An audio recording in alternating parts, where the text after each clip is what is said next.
bonjour à tous, acteurs publics TV sur l'espace de l'UGAP, l'UGAP au cœur du Salon des maires et des collectivités territoriales 2024. On lance 3 jours de débats, d'entretiens, d'échanges. On va parler achat public, on va parler solutions au service des territoires. Bonjour Édouard Jossa, Sylvain-Henri. président de l'UGAP, ravi de lancer ces 3 jours avec vous, avec une programmation très riche, beaucoup de messages que vous allez délivrer en direction des maires. Merci beaucoup à vous. Je crois que d'abord, je voudrais souhaiter la bienvenue à tous les exposants et à tous les participants à ce salon. Je crois qu'il y a 1300 exposants cette année, dont 10% sur le numérique, ce qui montre d'ailleurs ces enjeux du numérique. Je voudrais aussi, bien sûr, saluer tous les maires et responsables d'intercommunalités qui participent à ce salon.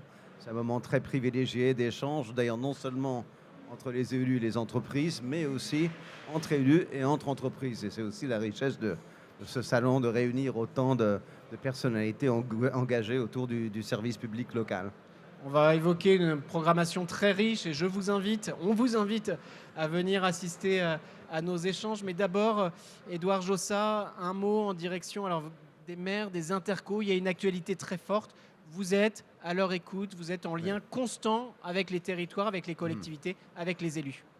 Oui, et puis si je puis me permettre, j'ai une expérience encore plus ancienne parce que j'ai beaucoup travaillé dans le domaine des collectivités territoriales, C'est la notamment DGCL. comme directeur général des collectivités locales.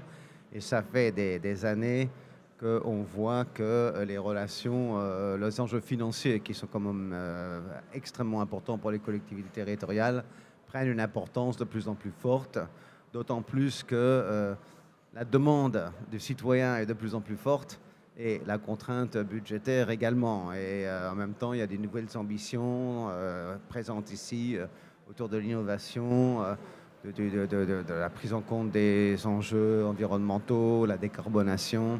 Et tous ces sujets traversent l'ensemble des sujets de politique territoriale. Je pense à l'incidence des nouvelles mobilités. Je pense aussi aux enjeux de plus en plus importants autour de l'informatique, la cybersécurité. Je pense au développement de nouvelles solutions intelligentes. Et je crois qu'une des innovations de cette récente période, c'est la nécessité d'interaction de plus en plus importante entre différentes expertises, différents métiers. C'est un peu ce que nous avons tenté de régler dans le cadre de cette nouvelle offre Territoire de demain que nous mettons en avant cette année, nous, à l'UGAP, qui consiste à assembler de l'informatique à haut niveau autour du numérique et des expertises dédiées à des solutions concrètes des collectivités territoriales. Alors vous anticipez ma troisième question. On parle tout au long de cette journée J1 de l'UGAP, tiers de confiance. Demain, on parlera tout au long de la journée de Territoire de demain, cette nouvelle offre que vous venez d'esquisser. Encore une fois, rejoignez-nous, on est au hall 2.2, juste à l'entrée. Territoire de demain qui évoque un certain nombre, même peut-être toutes les politiques publiques locales, avec, vous l'avez dit, une hybridation des expertises. C'est bien cela ? C'est ça, l'idée qui est derrière Territoire de demain, c'est un peu une version opérationnelle de ce qu'on a pu appeler la Smart City. C'est-à-dire que nos collectivités territoriales sont assises sur une mine d'informations, une mine de données exceptionnelle, issue de l'ensemble des services publics qu'ils animent quotidiennement. Et l'idée, c'est de combiner l'exploitation intelligente de toutes ces données avec des solutions extrêmement opérationnelles. Que ce soit par exemple l'optimisation de la circulation, l'analyse de l'air à l'extérieur et à l'intérieur des bâtiments, la prévention des incivilités, l'harmonisation de la gestion fluviale et la gestion terrestre, enfin tous les sujets qui peuvent nécessiter des quantités d'informations importantes, leur traitement pour optimiser les politiques publiques. Bien sûr aussi, les sujets, le cœur des sujets, c'est mobilité et optimisation de la gestion des infrastructures publiques. Territoire de demain dit beaucoup de vos méthodes, de votre offre de services et finalement dit beaucoup de la place de l'achat public pour transformer les territoires, pour transformer les organisations, pour transformer aussi avec une recherche d'efficacité. Absolument, c'est tout ça.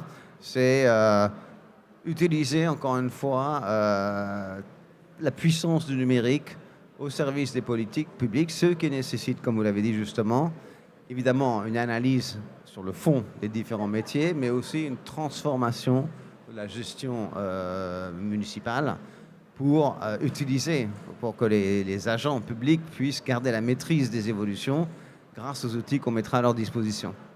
Dernière question, Président Édouard Jossa. Question que je vous pose quand vous venez régulièrement échanger avec acteurs publics, c'est la place des acheteurs publics, de la filière achat public, où il y avait beaucoup de juristes.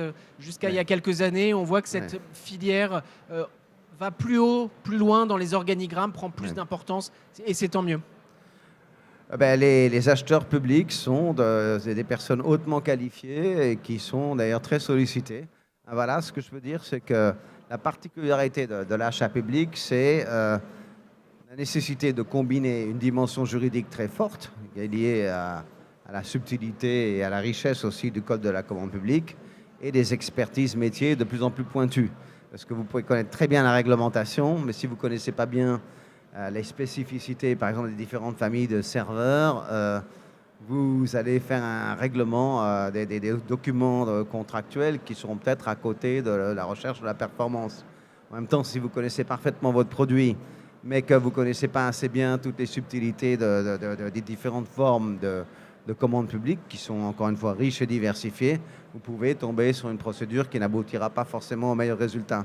D'où cette nécessité d'avoir une expertise mixte, juridique et professionnelle et métier. Alors vous pouvez le faire comme à l'UGAP en transformant des gens de l'achat, en les formant à la commande publique. Vous pouvez aussi faire l'inverse, prendre des gens, des juristes et les spécialiser sur un métier pour qu'ils connaissent plus en amont les choses. Enfin, dans un cas comme dans l'autre, vous avez besoin de beaucoup d'expertise, de beaucoup de mobilisation, de beaucoup de passion aussi, il faut le dire.